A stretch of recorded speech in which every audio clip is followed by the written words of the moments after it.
जय श्री सीताराम, श्री गणेशाय नमः, श्री जानकी वल्लभो विजयते। सीताराम सीताराम। आज की कथा का प्रसंग है 60 संत में अंतर। 60 सुधरहि सतसंगति पाई, पारस परस को धात सुहाई। विधि बस सुजन को संगति परहि, फनि मन सम निज गुण अनुसरहि। विधि हरिहर कवि कोविद वाणी, कहत साधु महिमा सकुचानी। सोमोसन कहि जात न कैसे, साक बनिक मणि गुण गण जैसे। बंदव संत समान चित, हित अनहित नहीं कोई। अंजलिगत शुभ सुमन जिमी, सम सुगंध कर दोई। संत सरल चित जगत हित, जानि सुभाव स्नेहु। बाल विनय सुनि करि कृपा, राम चरण रति देहु। बहुरी बंद खलगन सति भाए, जे बिनु काज दाहिने व बाएं। परहित हानि लाभ जिनके रे, उजरे हर्ष विषाद बसेरे। हरिहर जस राकेश राहु से, पर आकाश भट सहस बाहु से। जे पर दोष लखई सह साखी, परहित कृत जिन्हके मन माखी। तेज कृसान रोष महिषेषा, अघयव गुण धन धनिय धनेशा। उदय केत समहित सबहि के, कुंभकर्ण सम सोवतनी के। पर आकाज लहि तनु परिहरहि, जिम हिम उपल कृषि तल गरहि। बंदव खल जस शेष सरोसा, साहस बदन बरनई पर दोषा। पुनि पर नेउ पृथुराज समाना, पर अघ सुनई साहस दस काना। बहुरि चक्र सम बिनवउ तेहि, संतत सुरानी कहित जेहि।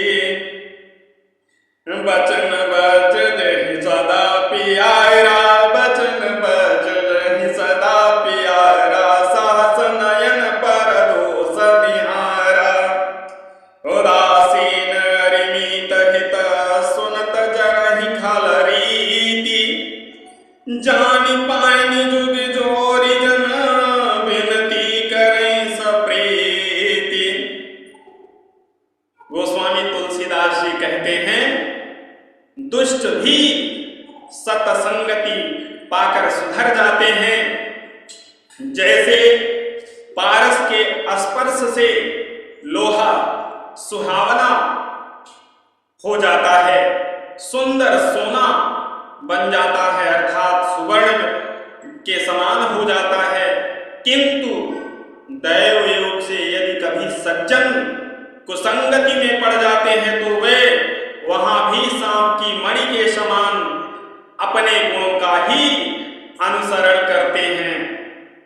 अर्थात जिस प्रकार सांप का संसर्ग पाकर भी मणि उसके विष को ग्रहण नहीं करती, तथा अपने सहज गुण प्रकाश को नहीं छोड़ती, उसी प्रकार साधु पुरुष दुष्टों के संग में रहकर भी दूसरों को प्रकाश ही देते हैं।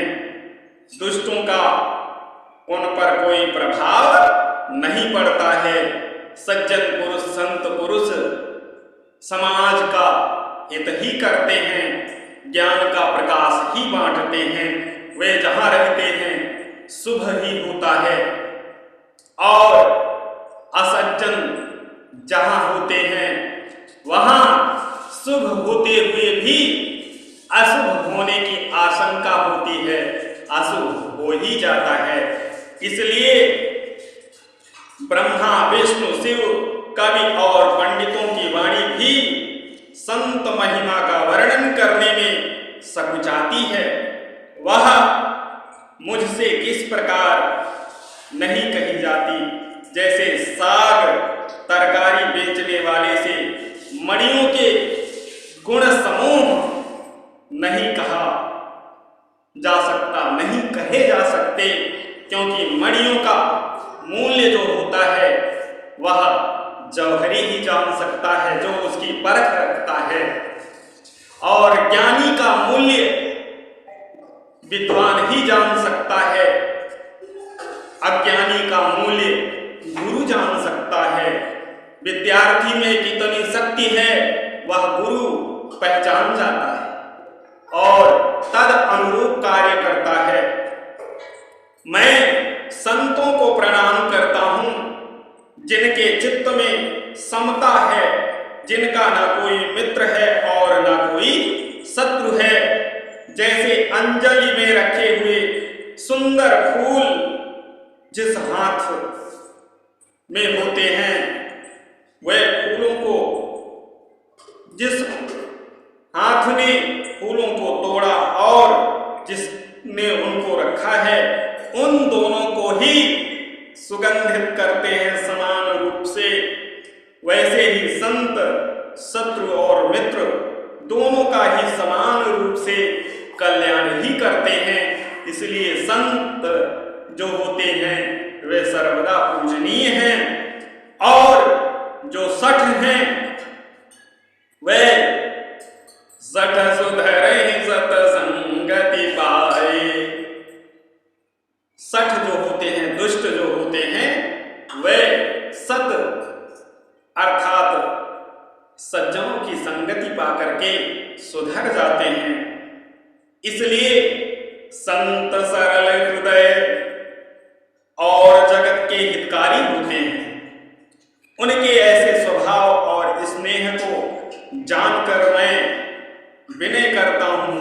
मेरी इस बाल विनय को सुन करके कृपा करके श्री राम जी के चरणों में मुझे प्रीति प्रदान करें, अपनी कृपा करें। अब मैं सच्चे भाव से असज्जनों को अर्थात दुष्टों को प्रणाम करता हूं, जो बिना ही प्रयोजन अपना हित करने वाले के भी प्रतिकूल आचरण करते हैं। दूसरों के हित की हानि ही जिनकी दृष्टि में लाभ है, जिनको दूसरों के उजड़ने में प्रसन्नता होती है, हर्ष होता है, बसने में विषाद कष्ट होता है, उनकी भावना ही दुष्टता से प्रेरित होती है। वे जहां भी रहते हैं अपने हित करने वालों का भी अहित करने में तनिक भी नहीं सकुचाते हैं। जो हरि और हर के यश रूपी पूर्णिमा के चंद्रमा के लिए राहु के समान है, अर्थात जहां कहीं भगवान विष्णु या शंकर के यश का वर्णन होता है उसी में वे बाधा पहुंचाते हैं और दूसरों की बुराई करने में सहस्त्र बाहु के समान वीर हैं, जो दूसरों के दोषों को हजार आंखों से देखते हैं और दूसरों के हित रूपी घी के लिए जिनका मन मक्खी के समान अर्थात द्वेष ईर्ष्या से प्रेरित रहता है, अर्थात जिस प्रकार मक्खी घी में गिरकर उसे खराब कर देती है, वैसे ही वह स्वयं भी दूसरों के अहित ही करते हैं। दुष्ट स्वयं भी मक्खी मर जाती है, उसी प्रकार दुष्ट लोग दूसरों के बने बनाए कार्यों को अपनी हानि करके भी बिगाड़ देते हैं। जो तेज दूसरों को जलाने वाले ताप में अग्नि और क्रोध में यमराज के समान है, पाप और अवगुण रूपी धन में कुबेर के समान धनी हैं, जिनकी बढ़ती सभी के हित का नाश करने के लिए केतु पुच्छल तारे के समान है और जिनके कुंभकर्ण की तरह सोते रहने में ही जगत का उद्धार है, भलाई है। जैसे ओले खेती का नाश करके आप भी गल जाते हैं, वैसे ही दूसरों का काम बिगाड़ने के लिए दुष्ट अपना शरीर तक छोड़ देते हैं। मैं उन दुष्टों को 1000 मुख वाले शेष जी के समान समझकर प्रणाम करता हूं, जो पराये दोषों का 1000 मुख से बड़े क्रोध रोष के साथ वर्णन करते हैं। पुनः उनको राजा पिथु, जिन्होंने भगवान का यश सुनने के लिए 10,000 कान मांगे थे, के समान जानकर प्रणाम करता हूं, जो 10,000 कानों से दूसरों के पापों को सुनते हैं। ऐसे दुष्टों को फिर इंद्र के समान मानकर उनकी विनय करता हूं, जिनको सुरा अर्थात मदिरा नीकी और हितकारी मालूम देती है। इंद्र के लिए भी सुरानीक अर्थात देवताओं की सेना हितकारी है, जिनको कठोर वचन ही प्रिय है, जो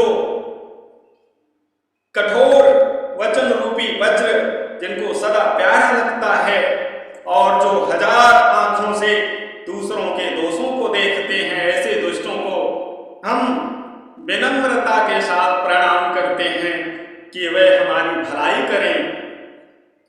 दुष्टों की यह रीति है कि वे उदासीन शत्रु अथवा मित्र किसी का भी हित सुन करके जलते हैं, द्वेष करते हैं। यह जानकर दोनों हाथ जोड़कर यह जन प्रेम पूर्वक उनसे विनय करता है। जय श्री सीताराम।